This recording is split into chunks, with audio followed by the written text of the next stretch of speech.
So I loved the legato stuff, and I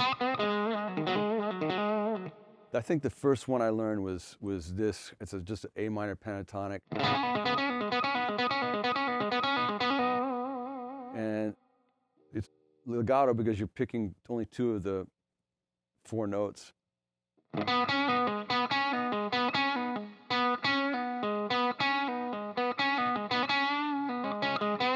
You can kind of mix it up a little bit. And then that led to, 6-note patterns. I'm picking down, down, up. I'm going.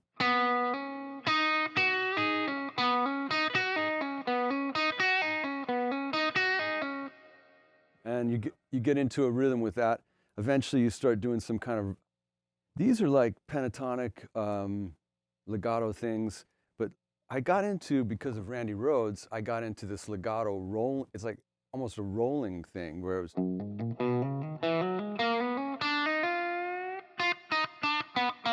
These.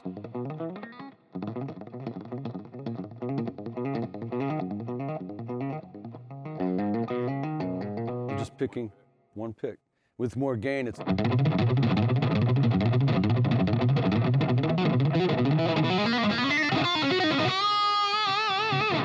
So that kind of thing would be.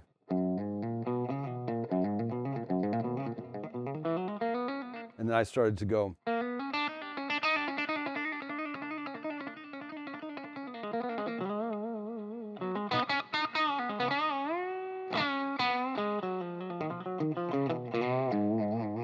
The whole thing is I wasn't doing that when I was 14. I got there by hearing guys like, by seeing guys play like Eddie and Randy, seeing this technique that they had. And by the way, I should mention that I don't play, sometimes I'll grab the neck traditional, If I want to really get a good grab or sometimes a good vibrato, I'll grab it like that. But my flexibility has never been that much. Like I never had the flexibility that Eddie had. And I saw him play, and he just had this really natural flexibility with his thumb kind of had this curve to it where he could just do all this stuff. And I never had that. I was learning classical at the time, so I was, doing these types of finger picking, and I was sitting more classical, but with my hand like this.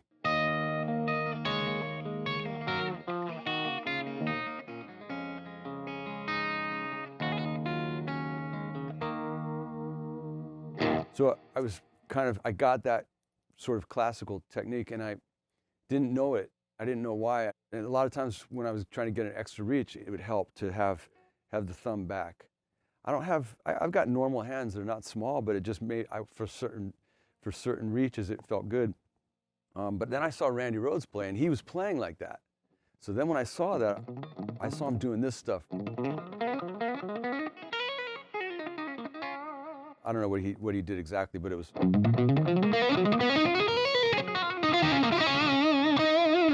And so I started to go, oh, that's cool. That's like. Or in A. That's where I got that kind of, as you were saying, Blackmore-ish.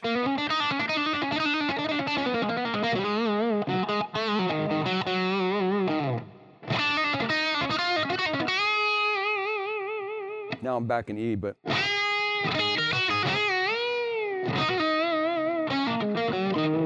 So you can see me jumping back and forth a little bit. But when it comes to these types of,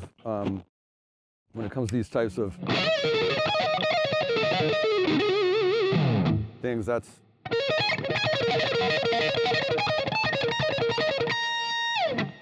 That brings into, kind of going from legato to the staccato stuff, because in E,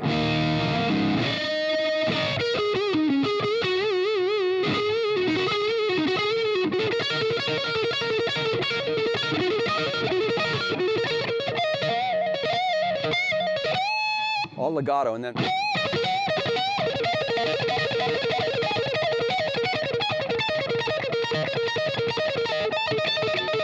back to legato.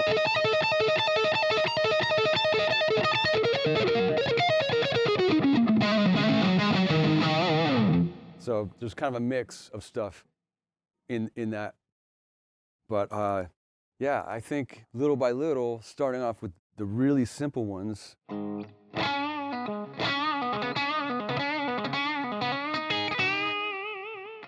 For me, there's nothing more important than the pentatonic scale.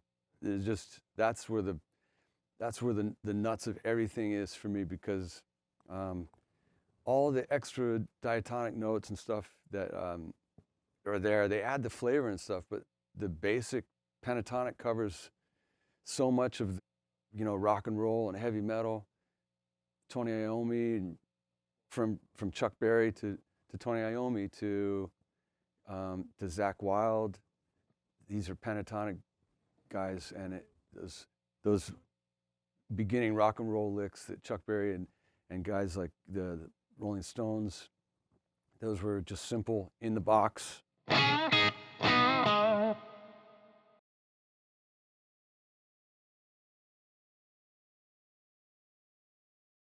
We were talking about the blues,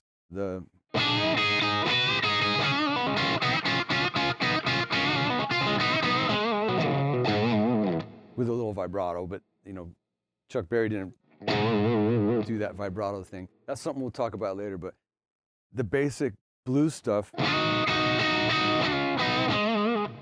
that guys like Chuck Berry played, and others, the guitar player for Elvis and all these guys from the 50s where rock and roll was starting, and then the British guys got it, like Jimmy Page and those, you know, Clapton, and the Stones, and then there was all these great guitar players that had a lot of fire, like Ted Nugent and Pat Travers and Tony Iommi, and Blackmore was one of the first guys that I heard that had, it was a really fluid technique, and he would do those types of he just made it sound super easy, but it would be something, you know,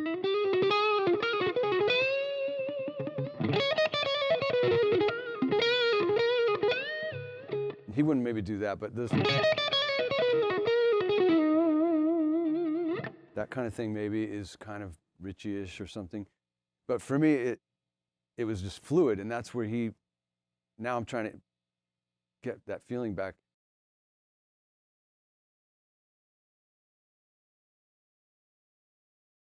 But then Eddie came out, and it was just like, he was just on, it was just on a whole nother level. I mean, I think that was one of the biggest changes in rock guitar, was when Eddie came out, because people had never heard that kind of thing. They heard Blackmore with the whammy bar, and they heard Jeff Beck with it, doing it, but they didn't have the ferocious attack that Eddie had. And it's so weird how everything comes in full circle, because, you know, Eddie got it from Clapton, apparently, who got it from the blues guys, the original blues guys. So it's just weird, but Eddie having that, having those attack, and his picking was, you know, all the little, I'm trying to think of Eddie, but he would do this single, he would like do stuff like this.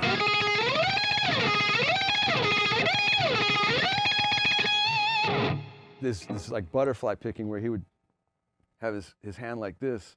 Hummingbird is what they called it. And he was using this finger. So he had this hummingbird thing, but and just a ferocious tone, and everything about it changed. And that's when you started to see guys go, whoa, now we're gonna up the game with this technique. And then, of course, I went to see Van Halen. I didn't know who we were seeing. It was Van somebody.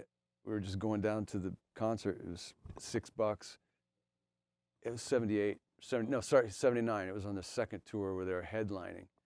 And I asked my friend, we were in line getting in, I said, who is it? He goes, seeing Van Halen. Van who? And he goes, Van Halen, you haven't heard him? I'm like, no. He goes, it's really cool, you know. And then I'll never forget, the curtain went up, and I heard this, I just heard a like that. But coming through, whatever, he had 18 Marshall cabinets stacked up.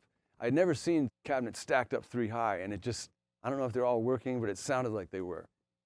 And I was blown away and speechless until, and I thought there was nobody that could ever touch them until me and my buddy went down the day of the show, and we had heard I Don't Know on the radio with Randy, and we went down the day of the show and got fourth row tickets right in front of Randy at this theater in Philadelphia. And I was truly smoked, because I was in a position where I could really watch him and see him play. And he had, you know, he had the whole package. I mean, he was a rock star and had the killer tone and had the killer chops, and playing in a really cool band with guys like Tom Aldridge and Rudy and Don Airy, I think, or somebody, I don't know who was playing keys. Maybe it was Lindsay Bridgewater or somebody. But anyway, seeing Randy made me, I couldn't speak. I couldn't talk. I was just, what do you say after seeing that, you know? He thoroughly just smoked my ass, you know? And but that technique of Randy's, we would do those I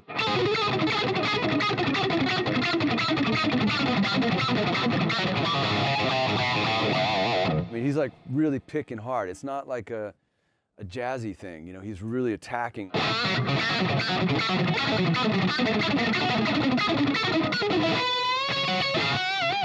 And when he would bend, he would, you know, he'd really go for it.